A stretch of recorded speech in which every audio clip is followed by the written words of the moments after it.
आणिक काही मज नावडती मात आणिक काही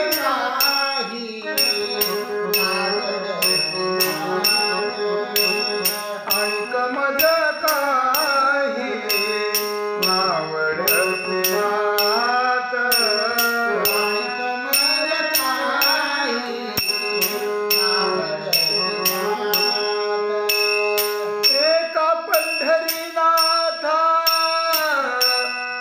एका पंढरीनाथा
सेवे लागी सेवक झालो तुमच्या लागलो निज चरणा अहो स्वामी तुकया देवा यावरी न करावा अभेद सहज लिळे उदकी वह्या तुम्ही रक्षिले आणि सक्ते अहो स्वामी तुकया देवा यावरी न करावा अभेद निळा म्हणे धराला हाती तरी द्याल मती निरूपमा अहो स्वामी तुकया देवा यावरी न करावा अभेद आणिक काही मज नावडती मात आणिक मज काही आहे का आणिक मज काही नावडती मात एका पंढरीनाथा वाचवनिया त्याचीच कथा आवडे कीर्तन ते मज श्रवण गोड लागे तुका म्हणे संत भलते तुका म्हणे संत म्हणोत भलते तुका म्हणे संत म्हणोत भलते विठ्ठला परते नमनी काही तुका म्हणे संत म्हणोत भलते विठ्ठला परते नमनी काही ते त्याचीच कथा आवडे कीर्तन ते मज श्रवण गोड लागे जगद्गुरु संतश्रेष्ठ श्री तुकाराम महाराजांच्या अभंगगाथेतील क्रमाने आलेला 960 क्रमांकाचा 3 चरणांचा अनंत कोटी ब्रह्मांड नायक चंद्रभागा तीर पंढरी निवासी भगवान श्री पंढरीरायाच्या चरणाबद्दलची अतूट अवीट अशा प्रकारची निष्ठा प्रगट करणारा हा अभंग आहे। तुकाराम महाराजांना या अभंगातून सांगायचं की मला विठ्ठला वाचून काही आवडत नाही आणि मला विठ्ठला वाचून काही कळतं नाही, मी विठ्ठला वाचून काही करीतच नाही, मी कोणती साधना केली नाही, मी कोणती उपासना केली नाही, काही अशा प्रकारचं केलं नाही आणि हे सांगताना मला खंत, लाज काहीही वाटत नाही, काही वाटत नाही. हे निष्ठेचं लक्षण आहे. एक तर असं आहे की मनुष्याच्या अंतःकरणात एखाद्या दैवताबद्दलची अशी अतूट निष्ठा निर्माण होणं ही सामान्य गोष्ट नसते. ही अनेक जन्माची प्रगट केली किंवा वाढवलेली अशा प्रकारची निष्ठा असते. अनेक जन्माची तपश्चर्या याच्या मागे असते. एक अनेक जन्माच्या काय उपवास पारणे राखीला दारवंटा केला भोगवटा आम्हाला गे. आमच्या पूर्वजांनी विठ्ठलाची भक्ती केली. म्हणजे दोन प्रकारे याचं चिंतन करता येईल की आपल्या वंशामध्ये अनेकांनी केलेली असते आणि त्या संस्काराचं बीज आपल्या शरीरात किंवा आपल्या रक्तात आलेलं असतं आणि त्या जीवानं, ज्या जीवाला एकनिष्ठ अशी होते त्याने अनेक जन्म ही गोष्ट अशा प्रकारची केलेली असते. अशी गोष्ट आहे. आपल्याकडे म्हणण्याचा असा प्रघात आहे की तुकाराम महाराज हा संतश्रेष्ठ नामदेव महाराजांचा अवतार आहे. हा नामदेव महाराजांचा अवतार आहे. नामदेव महाराजांची विठ्ठलावरची जी निष्ठा आहे ती अशीच आहे, अशीच आहे. म्हणजे त्या मार्गानं ही लिंक किंवा ही साखळी आली असं आपल्याला म्हणता येतं. तुकाराम महाराजांनी अनेक जन्मात हेच केलंय. बहुता जन्मी मागे बहुता जन्मी हेच करीत आलो आम्ही. काय तापले जे शिरमी असं काहीतरी आहे. तेव्हा या अनेक जन्मात आम्ही हे करीत आलो अशी प्रमाणे आहेत. आणि नामदेव महाराजांच्या वेळेस सुद्धा भगवंतावर अतीव निष्ठा अशा प्रकारची आहे की जेव्हा ज्ञानेश्वर माऊली नामदेव महाराजांना तीर्थयात्रेला नेण्याकरता आल्यानंतर नामदेवांच्या घरी आले.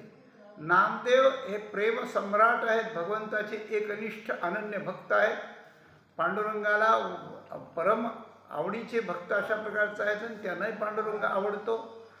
अशा प्रकारच्या ज्ञानोबारायांनी जेव्हा वारी सुरू केली त्यावेळेला भगवंताचीच त्यांना आज्ञा होती म्हणा, अशी वारी सुरू केली. त्यावेळेस ते नामदेवांच्याकडे येऊ लागले. तेव्हा नामदेवांना भेटायला आल्यानंतर त्यांनी त्यांचं पूजन केलं, ज्ञानेश्वर माऊलींचं पूजन केलं आणि स्वामी असं संबोधन देतात. त्या स्वामी आले माझ्या घरी, पूजन केलं आणि मग औपचारिकरित्या सगळं त्या ठिकाणी पूजन वगैरे झाल्यानंतर मग विचारलं की स्वामी काय सेवा करावी आपली किंवा काय हेतू धरून स्वामी इथे आलेले आहेत असं विचारलं.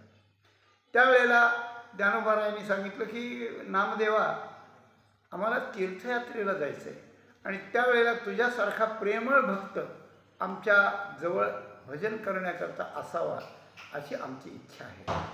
अशी इच्छा आहे की तू पंढरीनाथाला आपलंसं करून ठेवलंस, तो तुझ्यापासून राहत नाही. अशा प्रकारच्या भगवंताच्या कृपेकरता भगवंताचा भजनप्रेमी किंवा भजनानंदी साधू आपल्याजवळ असावा. तीर्थयात्रे सुखे जाऊ, वाचे विठ्ठल नाम गाऊ, संतान संगेत सेवू, वासुदेव धणी पडी. तीर्थयात्रेला जायचं तर 2-3 गोष्टी कराव्या लागतात बरं का. न करू आणि का सायासा वासुदेवा वाचून.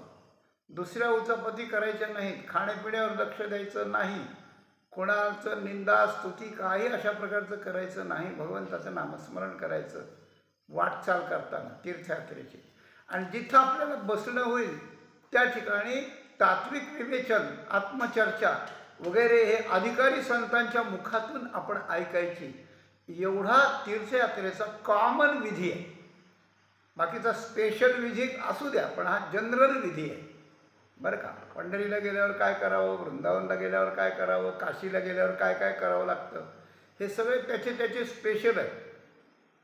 पण संतांच्या संगतीत भगवंताचा सगुण निर्गुणाचा महिमा श्रवण करून धणी घ्यावी आणि रस्त्याने चालताना वाटचाल करावी, अशा प्रकारचा हा कॉमन सगळ्यांचा नियम आहे.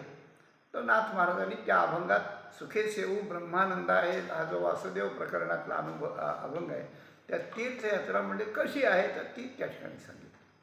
कशी आहे ते सांगितलं. राम नाम गाऊ संतांच्या संगतीत वासुदेवाचं सेवन करू म्हटलं.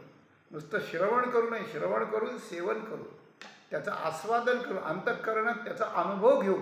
संतांच्या शक्तीनं भगवंताच्या श्रवण करता करता त्याचं सेवन करू म्हणजे हे करू.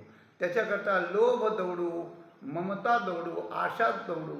इतकंच काय, उदरव्यथेचं बळसंसुद्धा आम्हाला आता दुपारी काय मिळेल आणि संध्याकाळी काय मिळेल याचीही चिंता आम्ही करणार नाही. उदरव्यथेचा आमचे सगळे सायास, आमचे सगळे प्रयत्न फक्त पांडुरंगाच्या किंवा फक्त भगवंताच्या या कथा श्रवणाकरता अशा प्रकारचे असतील. आणि कन करून सायासा वासुदेवा वाचून, हे मुख्य वर्माचं वर्म आहे.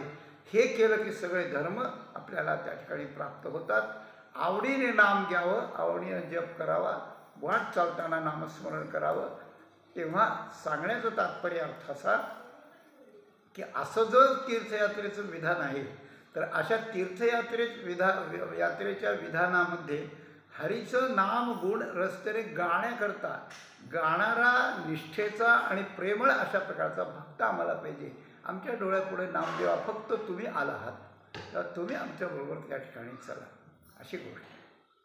ज्ञानेश्वर माऊली एवढ्या मोठ्या महापुरुषानं आपल्या संगतीचा आदर करावा याच्या इतकं भाग्य नाही कोणाचं.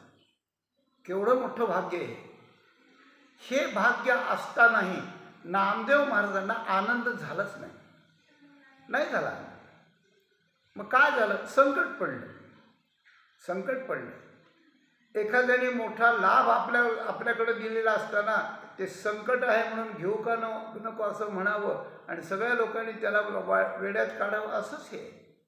ज्ञानेश्वर माऊलींची संगती कोणाला होते महाराज सरळ, आणि अगदी 4.5 वर्ष तीर्थयात्रा केल्यानंतर.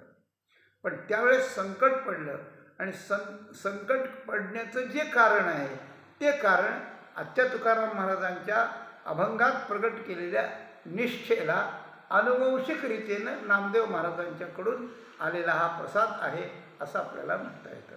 तर संकट काय पडलं, संकट असं पडलं की मी पांडुरंगाला सोडून कुठेही गेलो नाही, मी तीर्थयात्रा केल्या नाही, मी काही केलं नाही. पांडुरंगा वाचून मला काही कळतच नाही आणि पांडुरंगा वाचून मला काही आवडतच नाही, अशा प्रकारचं आहे. तेव्हा राग वेळ काळ घात मात असं मला काहीच कळत नाही, तुकाराम महाराज म्हणतात त्याप्रमाणे. मग त्यांनी एक पर्याय काढला. तो पर्याय नामा म्हणे देवा विठोबासी कुसा, देईल ती शिरसा धरील आज्ञा. आता तुम्ही असं करा, पांडुरंगाला आपण विचारा आणि तो आज्ञा देईल त्याप्रमाणे मी करेन. म्हणजे तुमच्या बोलण्याचा अवमान, तुम्ही आला तेवढं मागायला तर तो अवमान करणं मोठ्याचं योग्य नाही. आणि तुमचा म्हणण्याला जर राजी व्हावं आणि जावं तर पांडुरंगाचा विरह होईल, तो मला मरण्यापेक्षा वाईट आहे. तो विरह मला सहन होणार नाही, कारण पांडुरंगावरून मला काही कळत नाही, मला काही आवडत नाही, अशी गोष्ट आहे. एक तोच आवडतो. अशा प्रकारचं म्हटल्यानंतर मग ते पांडुरंगाजवळ आले आणि पांडुरंगाने जेव्हा ज्ञानोबारायांनी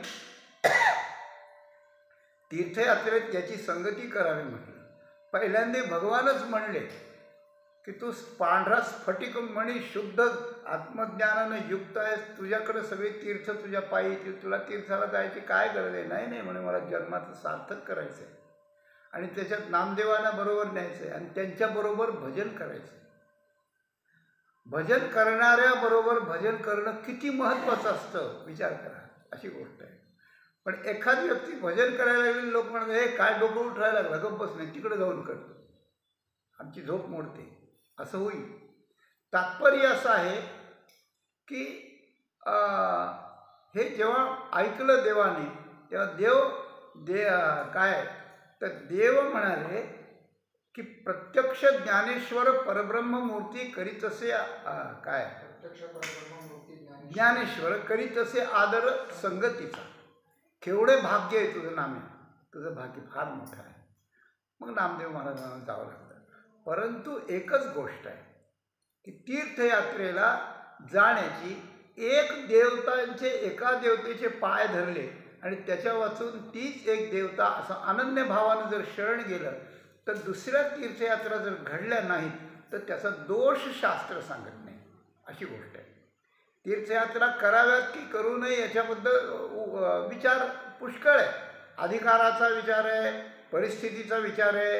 एखादा म्हातारा असला, अधुपंगू असला म्हणून जवळ हे सकळ सिद्ध आहे, हात चालावा पाय असं म्हटलं, तेव्हा गंमत अशी की तीर्थयात्रेला जाणं हे स्वीकारलं आणि गेल्यानंतर सुद्धा नामदेव महाराज व्याकुळ व्हायला लागले.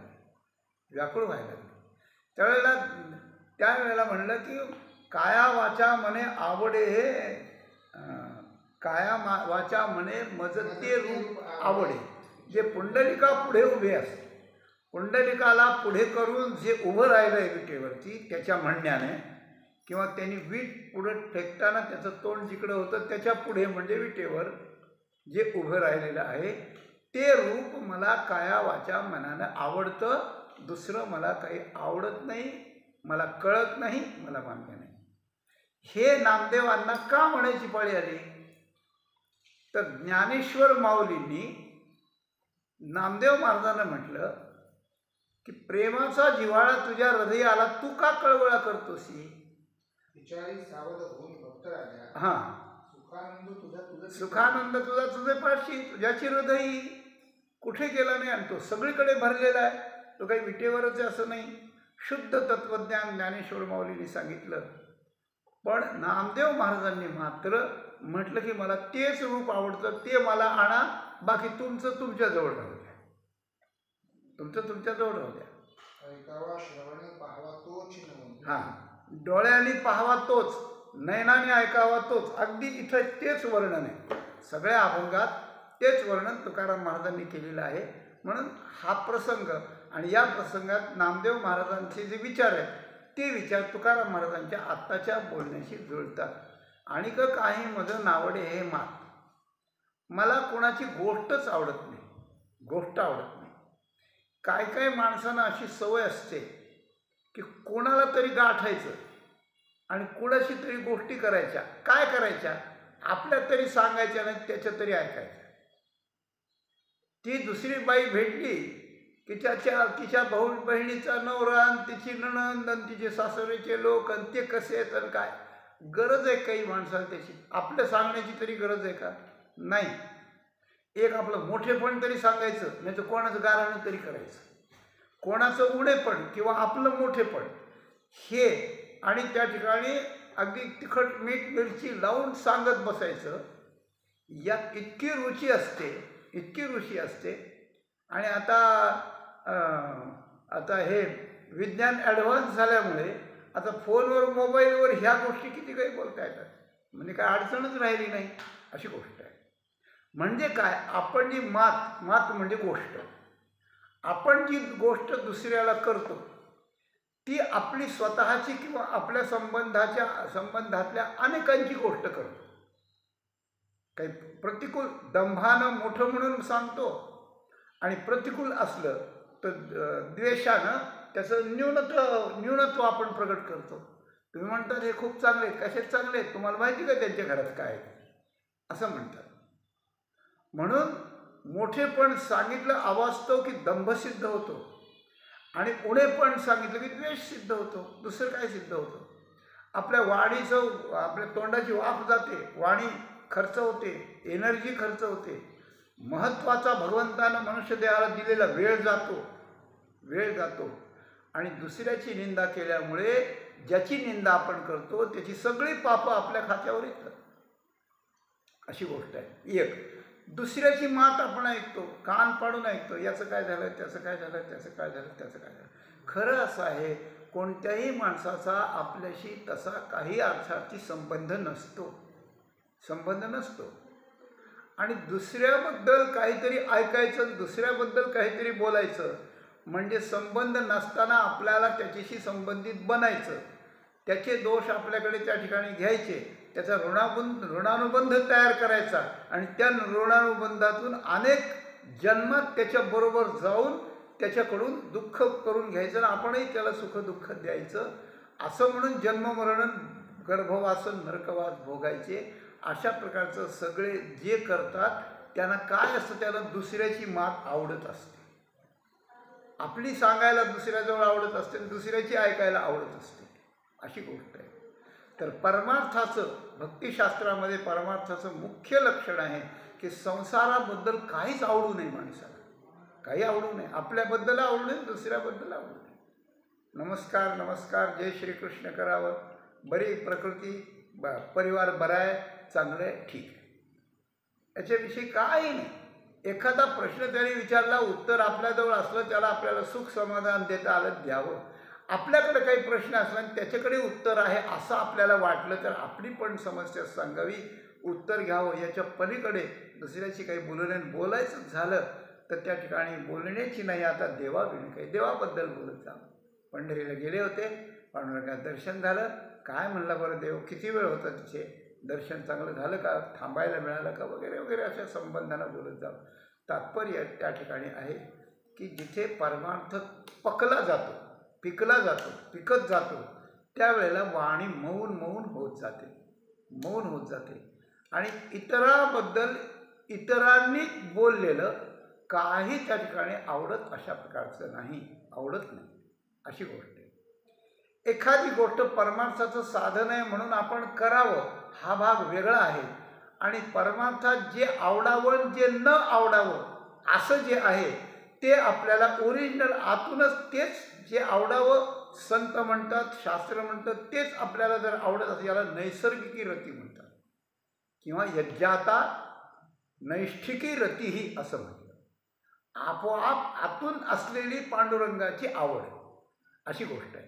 तर परमार्थातली भगवंताची आवड जर अनंत जन्माच्या महद्भाग्यानं जर त्या ठिकाणी आली तर ती नामदेव महाराजांप्रमाणे, तुकाराम महाराजांच्या प्रमाणे अशा प्रकारची असते आणि त्याचंच एक स्वरूप असतं, त्याचीच एक दुसरा पैलू किंवा दुसरी बाजू असते की आणखी दुसरं काही आवडत नाही.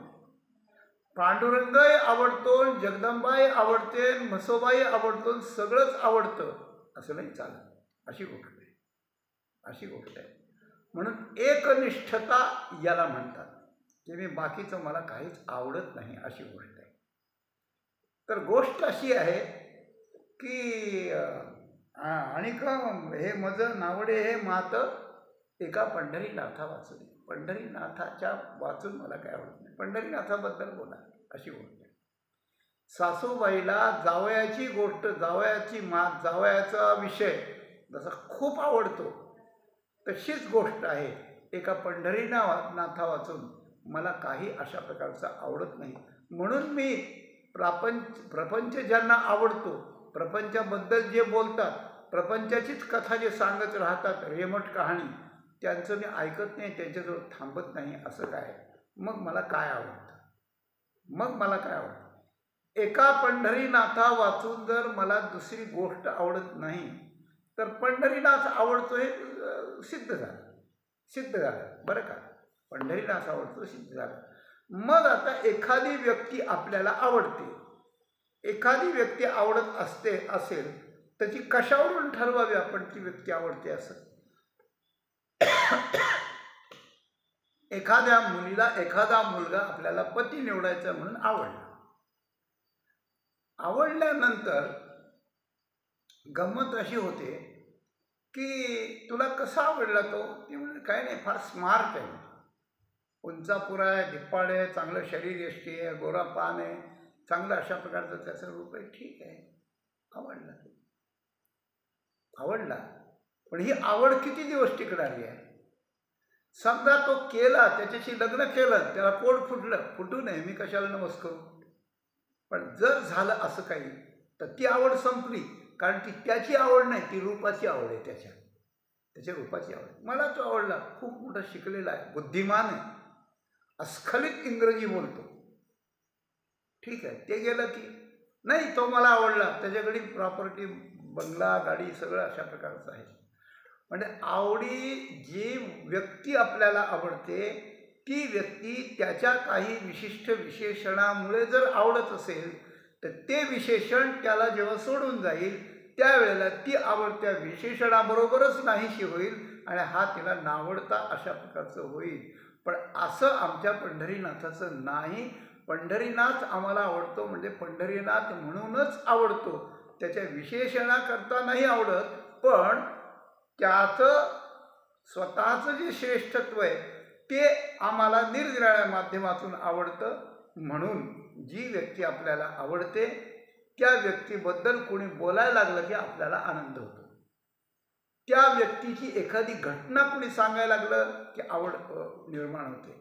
आपल्याला त्या व्यक्तीबद्दल तुम्ही बोला म्हटलं एखाद्या स्टेजवर की आपली बाय स्फुरण पडायला लागते की वा, यांचा परिचय आम्हाला द्यायला सांगितला, ही आम्हाला चांगली संधी आहे, म्हणून तो त्याच्यातच खूप वेळ घेतो, अशी गोष्ट आहे.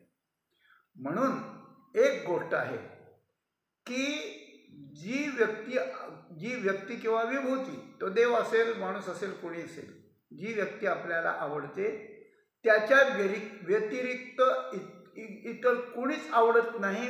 म्हणून इतर कोणाची मात गोष्ट ही आवडत नाही. इतर कोणीच आवडत नाही, अनंततेचं पहिलं लक्षण. दुसरी गोष्ट आहे की तो आवडतो आणि त्याच्या संबंधानं सगळं काही आवडतं. त्याच्या संबंधानं सगळं काही आवडतं तरच तो आवडतो अशी गोष्ट सिद्ध होते, नाहीतर होत नाही अशी गोष्ट, नाहीतर मग होत नाही. आणि त्याच्याकरता एक तर दुसरं त्याच्या संबंधानं असेल तेच आवडतं आणि त्याच्या विरोधात आहे पण ते आहे तर तो आहे असं वाटल्यानंतर ते सहन केलं जातं किंवा सहन करावं लागतं, अशी गोष्ट आहे. असे बरेच पैलू आहेत त्याला. असो, त्या तात्पर्य असं की मला काय काय आवडतं तो एका पंढरीनाथा वाचवणे आणि कमी काही नेणे मात. एका पंढरीनाथा वाचून दुसरी गोष्ट मी कोणाकडूनच ऐकत नाही. त्याची गोष्ट असली मात्र मग ऐकतो. त्याची काय काय गोष्ट असू शकते तर त्याचीच कथा आवडे कीर्तन, त्याचीच कथा आवडे कीर्तन, ते मज श्रवण गोड लागते. त्या भगवंताची, त्या पंढरीनाथाची कथा म्हणजे रामकथा असेल, कृष्णकथा असेल, पंढरीनाथाची हरिकथा असेल. बरं का, 2-3 आहे. रामायण म्हणजे रामकथा आहे. त्याच्यानंतर श्रीमद भागवत, हरिविजय वगैरे, हरिवंश पुराण हे जे ग्रंथ आहेत, पद्मपुराण वगैरे, ते भगवंताचं वर्णन करणारे आहेत म्हणजे ती कृष्णकथा आहे. रामायण रामकथा आहे, भागवत कृष्णकथा आहे. आणि हरिकथा काय आहे? कृष्णकथेलाही हरिकथा म्हटलं जातं, परंतु हरिकथा अशी आहे की तो श्रीकृष्ण परमात्मा ज्या वेळेला विटेवर उभा राहिला तेव्हा त्याला जसं विठ्ठल, पांडुरंग, पंढरीनाथ असं निरनिराळ्या प्रकाराने बोलतात तसं त्यालाही हरी म्हणतात. मुख्य गोष्ट आहे अशी. म्हणून माऊलीने म्हटलं ना, काय बापर खुमा देवी वरु तुष्ठला, दान घे म्हणून ओळला, अजान वृक्ष पालाईला, मग बोलिला विठ्ठल हरी. तिथं विठ्ठल शब्द आहे आणि हरी शब्द आहे म्हणजे विठ्ठलच हरी आणि हरीच विठ्ठल आहे, अशी हरिकथा. ही हरिकथा जर रामाची असेल तर सगळं रामायण आपल्याला ऐकायला मिळेल, तेही आवडते. कृष्णाची कृष्णकथा ऐकेल, पंडित वाचक जरी झाला पुरता तरी कृष्णकथा ऐके भावे. आणि हरिकथा म्हणजे पंढरीनाथाची कथा. खरं म्हणजे रामकथा, कृष्णकथा, संत कथा, माऊलीची कथा या जशा जिकडे तिकडे होतात ना, तशी पांडुरंग कथा झाली पाहिजे. करतात कोणी कोणी म्हणजे हरिकथा. तर प्रश्न असा आहे, पांडुरंगाची कथा काय आहे? पांडुरंग फक्त विटेवर उभा राहिला, कटेवर हात ठेवून, हालत नाही, डोलत नाही, चालत नाही, बोलत नाही, बसत नाही, उठत नाही, कुठंच जात नाही, काही नाही, एका जागेवर बसलाय. त्याची काय कथा आहे? त्याची काय कथा आहे? अरे त्याची कथा फार भारी आहे. रामचंद्रांना वणवण फिरावं लागलं, बरं का, वणवण फिरावं लागलं. उत्तरेकडे कुठे अयोध्या आणि सगळा भारत पादाक्रांत करून त्या ठिकाणी त्या लंकेमध्ये जावं लागलं. इतकी दक्षिण उत्तर यात्रा करावी लागली. कृष्णकथा आहे पण त्यालाही फार धावपळ करावी लागली, पश्चिमेपासून पूर्वेकडे यावं लागली. म्हणजे हा भारत देशात पूर्व पश्चिम यात्रा कृष्णाने केली, दक्षिणोत्तर यात्रा रामचंद्रांनी केली. तेव्हा त्यांची कथा इतकी मोठी झाली. पण यानं काहीच नाही केलं. हा येऊन उभा राहिला तर तसाच अजून आहे, तसाच अजून आहे. याची कथा काय? तर त्याने सगळीकडे फिरून हे कामं केली रामकृष्णांनी. आणि पांडुरंग परमात्मा एका जागेवर उभा राहून सगळं करतोय. जसं वैकुंठनाथ परमात्मा किंवा व्यापक परमात्मा हा कोठे नाही बरं का. पाप पुण्य अशेषे पासीचे असता न देखे, साक्षी होऊ न सके येरी गोठी कायसी, असं म्हणतात. जगाच्या जीवी आहे पण परी कोणाचा कही नव्हे, जगची जे होय जाय परी तो शुद्धी नाही. तो सगळं करतो आणि तो काहीच करत नाही, असं जे आहे परमात्म्याचं वर्णन, तेच परमात्म्याचं वर्णन पांडुरंगाला लागू पडतं. की एकीकडे तो जागेवर उभा राहायला दिसतो पण एकीकडे सगळं करतो म्हणजे काय की सगळ्या विश्वाचं भरण पोषण तो तिथं राहून करतो एक. आणि जे अनन्य भक्त आहेत ते ज्या ज्या वेळेला जिथे जिथे संकटात पडतील तिथे तिथे जाऊन तो त्यांचं परित्राण करतो, त्यांची संकट घालवतो, त्यांना हे करतो, अशी गोष्ट आहे. म्हणून भक्तांची चरित्र जी आहेत त्या भक्तांच्या चरित्रातलं जे वर्णन आलं आहे त्या वर्णनात पांडुरंगाने जिथे जिथे सहाय्य केलं ती पांडुरंगाची किंवा हरीची कथाच आहे, अशी गोष्ट आहे. अशा प्रकारची हरिकथा त्या भगवंताची पंढरीनाथाची रामकृष्णाच्या माध्यमातून म्हणा किंवा हरिकथेच्या म्हणा किंवा भक्तिकथेच्या म्हणा, याच्यातून त्याचीच कथा आवडे कीर्तन. हां, काय असतं, लोक ऐकायला मिळाले तर कथा करावी, लोक ऐकायला मिळाले तर कथा करावी. आपल्याला जर येत असेल लोक ऐकायला मिळाले तर कथा करावी. आणि आपल्याला सांगायला मिळाले तर आपण श्रवण करावं. हा सांगणारा हा नाही, सामान्य आहे, यांनी काय अभ्यास केला नाही, मी एवढा विद्वान आहे मग कसं, नाही नाही नाही नाही. आमच्याकडे एक संत आहे, फार मोठे, जगात त्यांना सगळीकडे मान आहे. आणि सगळे ग्रंथ, कितीतरी ग्रंथ त्यांचे मुखोद्गत आहे. ते लक्षणाने साधू आहे, पण कसे असले तरी कितीही सामान्यांचं कीर्तन कथा असलं की ते जाऊन बसतात. त्यांना तिथे निमंत्रण असलं ते जर गेले असते ते कथा सोडत नाही, कथेला जाऊन बसतात. आणि कथाकार कुठे चुकतोय हे न्यूनगंड नाही पाहत, ते त्यातलं जे मुख्य ते घेतात. आणि अगदी सामान्य कथाकार कथा करीत असला तरी ते सादर ऐकतात तर ऐकता ऐकता ढसढसा रडतात ते, आम्ही पाहिली नाही, अशी गोष्ट आहे. म्हणजे त्या कथाकाराशी काही घेणंच नाही, ते जे कथा सांगतो त्या कथेतलं चिंतन, त्या कथेची आवड आहे, कथेची निष्ठा आहे, कथेवरचं समर्पण आहे, अशी गोष्ट आहे. ते माझं श्रवण गोड लागेल, किती सामान्य असेल पण त्या श्रवणात रुची आहे, अशी गोष्ट आहे. एखाद्याच्या चुका काढून याचं व्याकरण चुकलं, याचं साहित्य चुकलं, ही कथा चुकली, ती तशी नाही, ती अशी सांगावी लागते, असं नाही. मग प्रेम कसलं, समर्पण कसं, कथेची आवड कशी.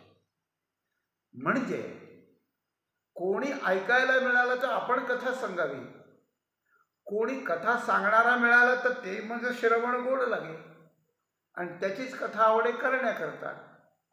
आणि करायलाही नाही मिळालं, ऐकायला नाही कोणी मिळालं, ऐकायला मिळालं नाही, आपल्याकडून ऐकायला कोणी मिळालं नाही, आपल्याला ऐकवायला जर कोणी मिळालं नाही तर हातात विना टाळ घ्यावा किंवा नुसतीच माळ घ्यावी किंवा काहीच न घेता रामकृष्ण हरी विठ्ठल केशवा मंत्र हा जपावा, कधी काळ नाही, सर्व काळ, सर्व काळ. तर कीर्तन म्हणजे नामसंकीर्तन, अभंग संकीर्तन, नाचून करायचं भजन, त्याला कीर्तन म्हणतात. भगवंताची एक लिंकनी कथा, लांबलचक अशा प्रकारची कथा किंवा निरनिराळे प्रसंग, याला कथा अशा प्रकारचं म्हणतात. आणि ते माझं श्रवण गोड वाटे, श्रवणाने ऐकायला त्या ठिकाणी गोड वाटते, श्रवणाची वाट चोखाळली शुद्ध, असं. तेव्हा तुकाराम महाराज म्हणतात की माझी जी अनन्यता आहे, अन्याश्रयराम त्यागो, ही अनन्यता आहे, ती ऐकून मला लोक काय म्हणतात याची काही खंत वाटत नाही. लोक कोणी निंदा कोणी वंदा, आम्हा स्वहिताचा धंदा. अरे मानेल तो देईल काही, न मानेल तो नेईल काही, अशी गोष्ट आहे. किंबहुना परमार्थाचं अंतरंग लक्षण आहे की निंदा स्तुती या दोन्ही समान झाल्या पाहिजे. आपण कुणाची सामान्य माणसाची स्तुती नाही करायची आणि निंदाही नाही करायची, आपण काहीच नाही करायची. कोणी कोणाची निंदास्तुती करीत असेल तर ऐकायला आपण थांबायचं नाही, पण आपली निंदास्तुती कोणी करीत असेल तर त्याच्यात भेद मानायचा. स्तुतीनं अहंकार वाढू द्यायचा नाही आणि निंदेने द्वेष वाढू द्यायचा नाही. अंतःकरण स्थिर समतोल तराजूच्या काट्यासारखं ठेवायचं, बरोबर दोन्ही पारडे अशी गोष्ट आहे. निंदास्तुतीर मौनी संतुष्टो काय तुल्य निंदास्तुतीर मौनी संतुष्टो येन केनचित अनिकेतः स्थिरमतीर भक्तिमान मे प्रिय होता. पुष्कळ ठिकाणी वर्णन आहे. म्हणजे निंदास्तुती समान आहे. निंदे ते निघे स्तुती न श्लाघे, अशा प्रकारची स्थिती होते त्याची. आकाशा नरगे लेपू जायचं. आकाशाला जसा लेप लागत नाही तसं निंदास्तुतीने त्याच्या मनावर कोणताही परिणाम होत नाही. हे संतांचं लक्षण अशा प्रकारचं आहे. म्हणून माझ्याबद्दल कोणी बोललं, निंदास्तुती केली तरी काही अशा प्रकारचं मानण्याचं कारण नाही. आणि त्याप्रमाणे ही गोष्ट असते की लोक मला काहीही म्हणत, पण एक गोष्ट असते की पहिल्यांदा एक वर्ग असा आहे की त्याला लौकिकाची चाड असते. लोकांनी चांगलं म्हटलं पाहिजे त्याच्याकरता करायचं, म्हणजे शास्त्राचा विचार करायचा नाही, संतांचा विचार करायचा नाही, काही नाही, लौकिकाचं. पण संतांना या लौकिकाची काही चाड नसते. ते त्या ठिकाणी एके ठिकाणी म्हणतात, तुका म्हणे असो तुझे मस्त की नाही या लौकिकी आता माझं वर्तन.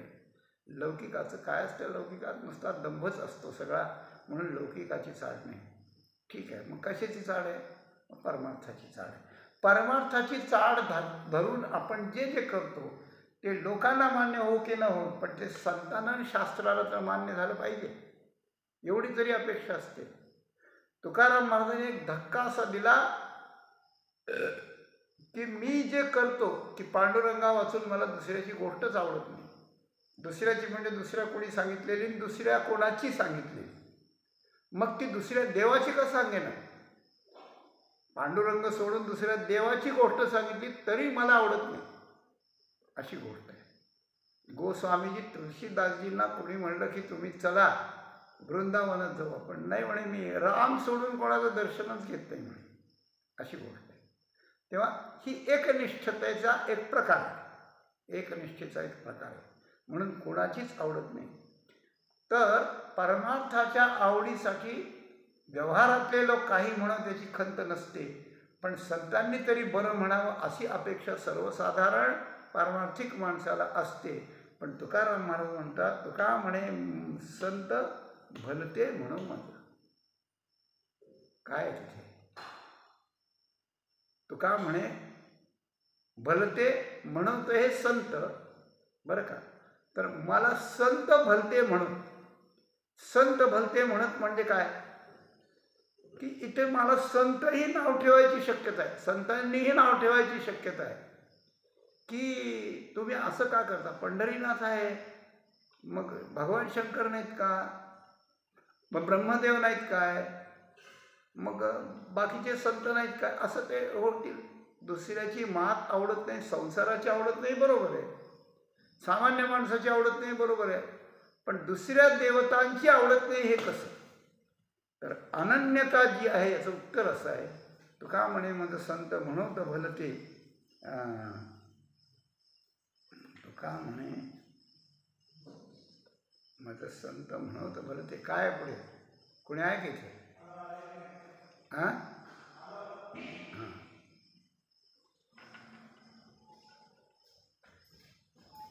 विठ्ठला परते नेणे तुझे, असं काहीतरी.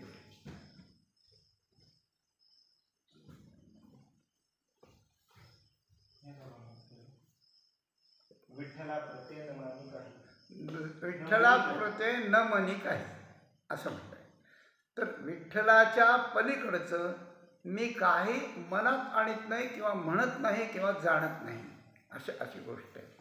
तर एक गोष्ट आहे की ज्या वेळेला अनन्यात दोन प्रकार आहेत. एक प्रकार असा आहे की राम कृष्ण विठ्ठल हे एकच आहे, भगवान शंकर त्यांच्या बरोबरीचे आहेत, भगवान ब्रह्मदेव त्यांच्या थोडे खाली आहेत, असंच एक कॅटेगरी करून त्या ठिकाणी लावायचं.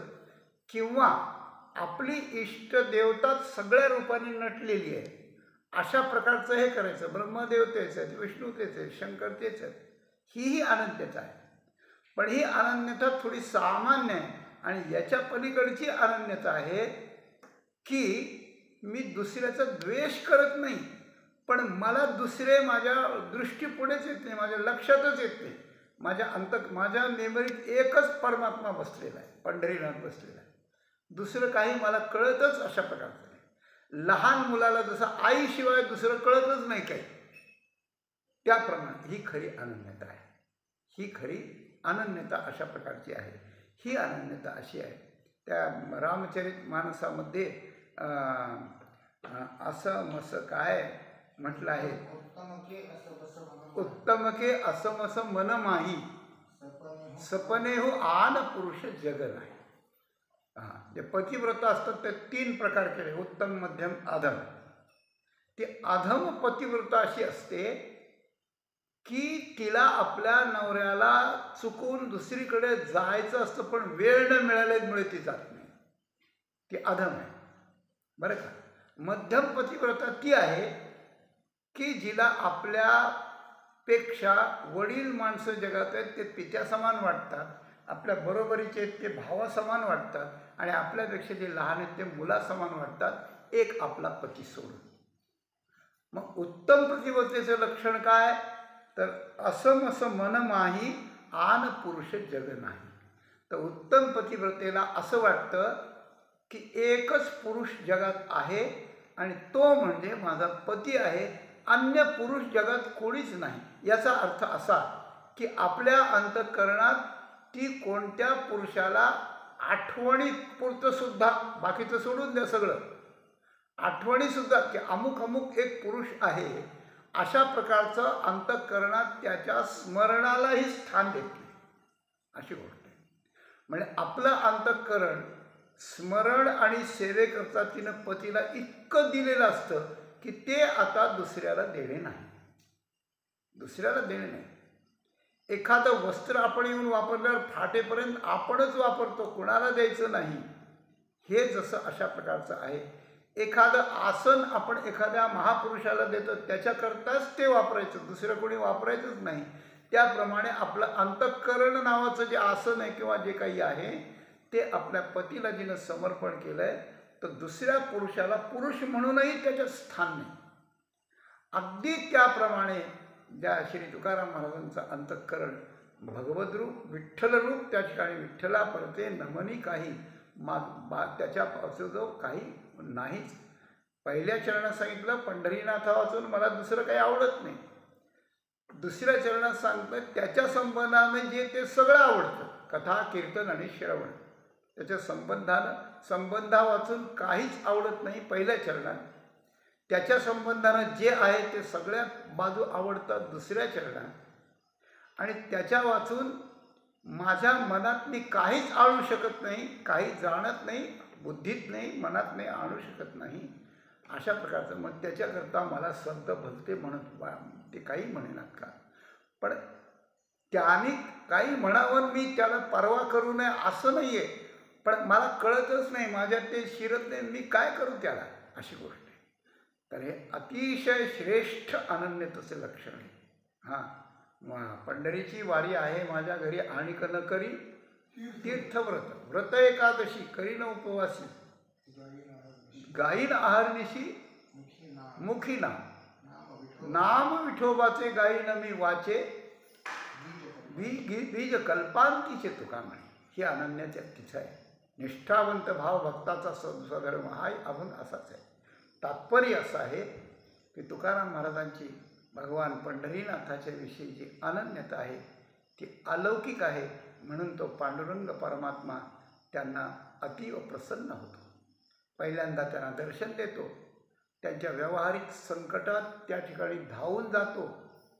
त्यांनी न म्हटलं तरी त्यांच्या घरचे कामं, श्राद्ध वगैरे अशा प्रकारचं करतो. त्याच्यानंतर त्यांना काव्याचं स्फुरण करून देतो.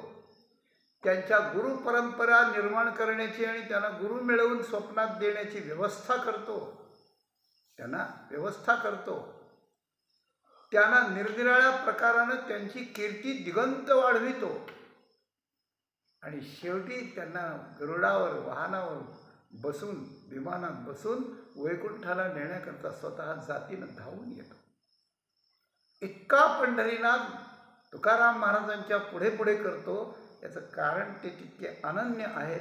अशा प्रकारची भगवंताची पूर्ण मर्जी आपल्यावर व्हावी असं वाटत असेल तर तुकाराम महाराजांच्यासारखी अनन्य भक्ती आणण्याचा प्रयत्न करावा आणि हा प्रयत्न सफल जेव्हा होतो त्यावेळेला तो सफल करून घेऊन आपली जीवनयात्रा सफल करावी हा तुकाराम महाराजांचा संदेश आपल्यापुढे ठेवून झालेली सेवा आणि पंढरीनाथाच्या आणि माऊलींच्या चरणी समर्पण करून इथेच वाणीला पूर्ण विराम देऊ. धन्यवाद.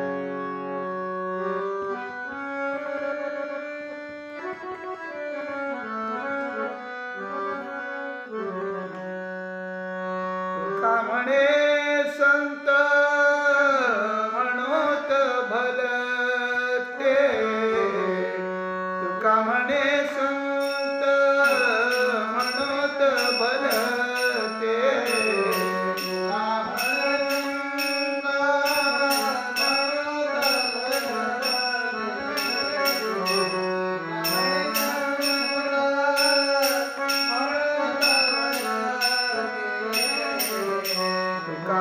संत म्हणत भलते, तुका म्हणे संत म्हणत भलते,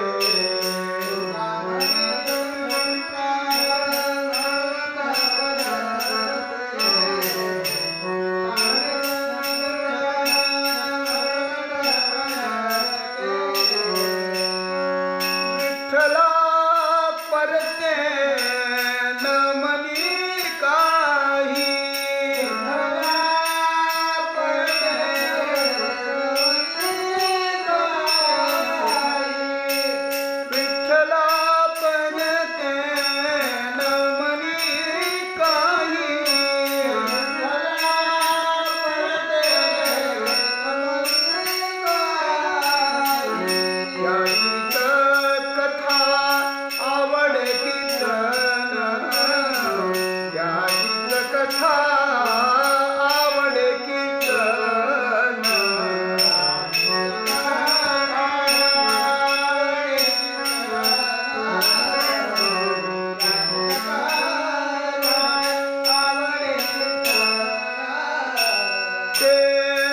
श्रवण गोड लागे.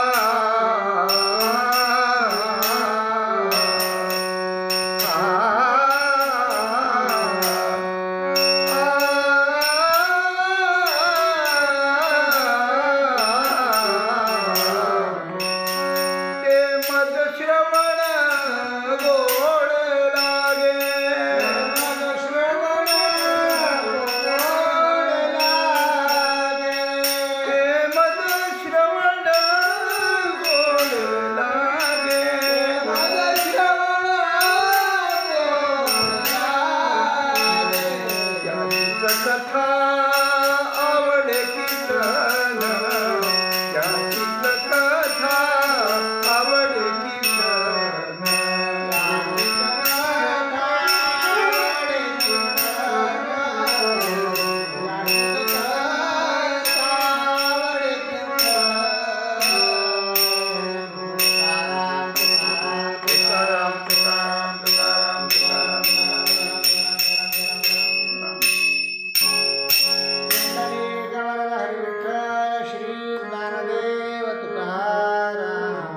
पंढरीनाथ भगवान की जय.